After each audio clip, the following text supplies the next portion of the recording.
সম্মানিত দর্শক শ্রোতা সবাইকে অনেক ধন্যবাদ জানাচ্ছি।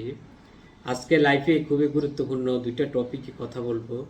সেটা হচ্ছে তারুণ্য এবং অভিজ্ঞতা। আমি মনে করি তারুণ্য এবং অভিজ্ঞতা হচ্ছে একে অপরের পরিপূরক। আপনি আপনি একটা বাদ দিয়ে আরেকটা কল্পনা করতে পারবেন না।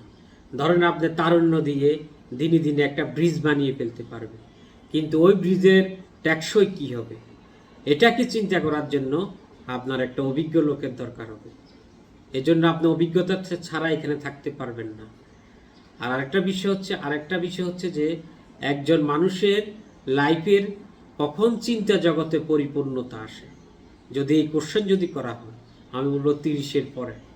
আমি মনে করি আপনার বয়স যখন 30, তখন আপনি একটা পরিপূর্ণ চিন্তা করতে শিখবেন। কিন্তু হয়তো আপনার বয়স যখন 20-22, তখন আপনার মনে হবে ওই বয়সে যে আমি অনেক কিছু বুঝি।